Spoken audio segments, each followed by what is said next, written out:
Hello മച്ചമാരെ, Shri ന്യൂസിലേക്ക് സ്വാഗതം. ഇനി തിയേറ്ററുകൾ നിറഞ്ഞു കവിയും. ടർബോയുടെ ഒഫീഷ്യൽ ട്രെയിലർ ഇറങ്ങിക്കഴിഞ്ഞപ്പോൾ ആദ്യ കാഴ്ചയിൽ തന്നെ എല്ലാവരെയും ഞെട്ടിച്ച് തന്നെയാണ് ടർബോയുടെ ട്രെയിലർ നിൽക്കുന്നത്. ഇന്ന് ഒരു ദിവസം പിന്നിടുമ്പോൾ 3 മില്യണിന് മുകളിൽ ആളുകൾ കണ്ടു കഴിഞ്ഞപ്പോൾ ഒരു കാര്യം വെളിവാകുന്നു.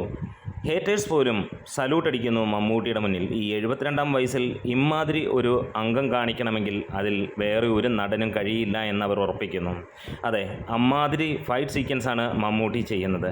ഇനി തിയേറ്ററുകളുടെ എണ്ണം കൂട്ടുന്നു എന്നുള്ളൊരു വാർത്ത തന്നെയാണ് പുതിയതായി വരുന്നത്. കേരളത്തിൽ 400-ന് മുകളിലുള്ള തിയേറ്ററുകൾ ഉണ്ടാകുമെന്നായിരുന്നു ആദ്യം പറഞ്ഞതെങ്കിൽ 500-550 ടാർഗറ്റ് ചെയ്യപ്പെടുന്നത് എന്നാണ് പറയുന്നത്. സാധാരണഗതിയിൽ മമ്മൂട്ടി സിനിമകൾ 400 തിയേറ്ററുകൾ ഉണ്ടാകുമെന്ന് പറഞ്ഞ് 150-200-ൽ താഴെ തിയേറ്ററുകളിലാണ് നമ്മൾ കാണാറുള്ളത്. ഗംഭീരമായ ഹിറ്റുകൾ അടിച്ച, വലിയ രീതിയിൽ പ്രശംസ നേടിയ, എല്ലാവരെയും തൃപ്തിപ്പെടുത്തിയ സിനിമകൾ ഇറങ്ങിയിട്ടും 180-200-ലും ഒക്കെ നിൽക്കുന്ന കണ്ടു. ഇക്കുറി അങ്ങനെ ആകില്ല എന്നുള്ള ഉറപ്പാണ് വേഫെയറർ ഫിലിംസ് നൽകുന്നത്. തീർച്ചയായും സോളോ റിലീസായി ഇറങ്ങുന്ന സിനിമ ഏകദേശം 30 ദിവസത്തോളം ഫ്രീ റൺ പോലെ തന്നെയാണ് ഓടുന്നത്. എന്തായാലും കേരളത്തിൽ 500-ന് മുകളിലുള്ള തിയേറ്ററുകൾ അനിവാര്യമാണ്. കാരണം ടർബോയുടെ ട്രെയിലർ നൽകുന്ന സൂചന അതുതന്നെയാണ്.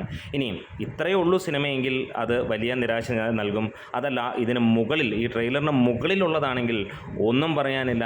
മലയാള തിയേറ്ററുകൾ നിന്ന് കത്തും. മലയാളം മാത്രമല്ല, തമിഴ്, തെലുങ്ക്, കന്നഡ തിയേറ്ററുകളിലെല്ലാം തന്നെ ഓളമുണ്ടാകും എന്നുള്ളത് തന്നെയാണ്. അതറിഞ്ഞ് തന്നെയാണ് മമ്മൂട്ടി കമ്പനി ഇങ്ങനെ ഒരു പടം ചെയ്യുന്നത്. ബിഗ് ബഡ്ജറ്റിൽ വരുന്ന ഈ ഒരു സിനിമയിൽ മികച്ച താരങ്ങൾ തന്നെയാണ് അണിനിരന്നിരിക്കുന്നത് എന്നുള്ളതിന് യാതൊരു സംശയമില്ല. അന്യഭാഷകളിലെ മികച്ച മിടുക്കന്മാരായ നടന്മാരെ തന്നെയാണ്, അല്ലാതെ സ്റ്റാർഡം മാത്രം നോക്കിയല്ല എന്നുള്ളതും നമുക്ക് എല്ലാവർക്കും വ്യക്തമാകുന്നു. എന്താണേലും ഈ ഒരു പൂരം കാണാൻ വേണ്ടി ഓരോരുത്തരും തിയേറ്ററിലേക്ക് ക്ഷണിക്കുന്നു. മമ്മൂട്ടി കമ്പനി ഈ ഒരൊറ്റ ട്രെയിലറിലൂടെ പോസ്റ്ററുകളും കാര്യങ്ങളുമൊക്കെ തകൃതിയായി ഇറക്കിയെങ്കിലും വലിയ അപ്ഡേറ്റുകളില്ല എന്നുള്ള പരാതികൾ ഇവിടെ കവർ ചെയ്യുന്നു.